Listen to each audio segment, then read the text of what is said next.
Meanwhile, talking about Google, we should tell you Fitbit users, some Fitbit users telling CNBC they started looking for alternatives for tracking their fitness when they learned of Google's acquisition of Fitbit because they don't trust Google. What do you make of that? Well, when I wrote my column on that deal, I actually had people sending the same thing to me. I mean, it's anecdotal. I don't really know how many people are doing it, but it speaks to, I think, the core problem that Google's going to have with this acquisition is this sort of lack of trust and this image. Do you think it's a business issue, or do you think that the government's, I think the government's going to look at this transaction in a way that maybe they haven't looked at transactions of this scale before, because usually you'd say, oh, they're small in this space, they have nothing to do with it.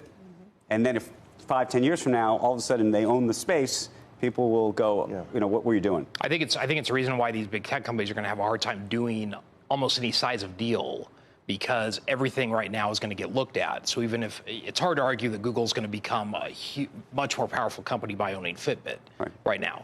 But now everybody's worried about what they're going to be in 10 years, 20 years. And a different aspect of your life. But it also goes to what is the business Google is in.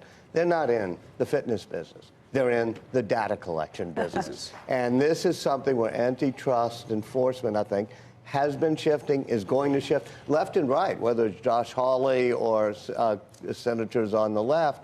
They're going to say, we got to go back to an antitrust regime that says it's not just about consumer pricing in very narrow markets. It's about Google leveraging its monopoly in certain fields to get into others to be part of the data collection machine. Do you think moves like this, Google buying Fitbit and Facebook getting into Libra, is that tone deaf, realizing what's happening in the markets, or are they just figuring we better run while we can because they're going to shut us down? Well, obviously getting into Libra was a bit tone deaf because suddenly the music started playing and they had to back off. I think that, I think you're not going to, I agree, we're not going to see a whole lot more acquisitions. I mean, the notion that Facebook could get, Instagram or these. Wouldn't happen today. Yeah, and it was because antitrust enforcement for the past 10, 15 years mainly looked at harm to consumer pricing, which is not much if it's Facebook or Google because they're free. But the real pricing comes from them having your data. Well, look, I don't know if you saw Facebook announced maybe just a month ago they're buying something called Control Labs. I don't know if we talked about it in the air. This is a device that goes in your wrist that actually effectively reads your brain, right? And it's $500 million acquisition. Very, very comforting to have talking Facebook. about data collection. Why would you worry? And by the way, we talked about it on this show, but otherwise I've heard basically nothing about it. And so the question is, do regulators look at that in a different way?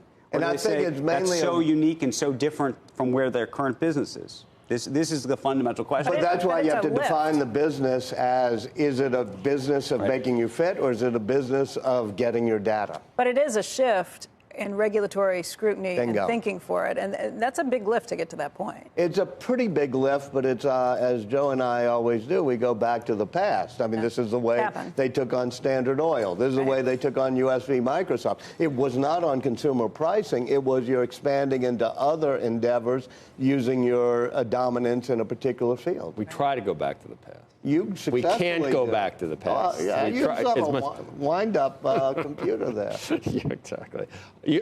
We had a lot of time. I don't think we have enough time now to talk about, you used to be the biggest promoter of the ACLU and free speech, and now you're just a big censor. Now you like Jack Dorsey. You think Jack Dorsey's a hero, and Mark Zuckerberg's we're talking about Twitter. And how they really aren't going to ban political, because they really. Let me, because I teach this in my Tulane class, which is what would you do for Twitter and Facebook on political ads.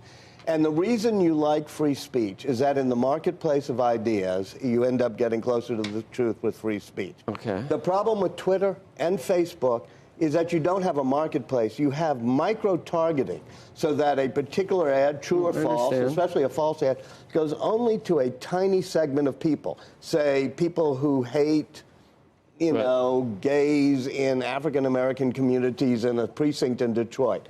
That means you don't. So I would make a rule for Facebook, if I were offering it to Zuckerberg, and I think some people have talked about it, say you can do political ads. You can even have all sorts of political ads you think may be dicey, but you can't micro-target them. They have to go to everybody. Everybody's got to see them.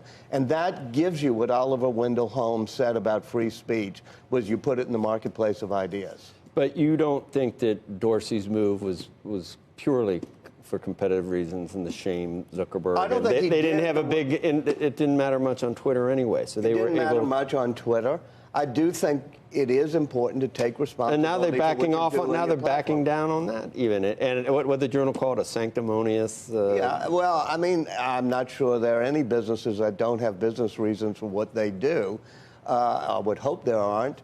But I would also think that if you're going to take responsibility for what's on your platform, if you're Twitter, you should say, you can buy political ads. You just can't micro-target them. We're going to make them random, so we have a democracy in which everybody gets to discuss things. Most people self-micro-target. I do. I only watch certain cable channels. Yeah, but your ads are not. Your ads are micro-targeted based on your preferences, but they can change that algorithm and say the ads will go to everybody randomly. All I see is Joe Namath trying to sell me Medicare things. That's the only ad that. So again and again and again and again and again. That's all I see is Joe. He looks good. Yeah. Those were the days. Okay. Dan, Always thank you. back to the. I appreciate it.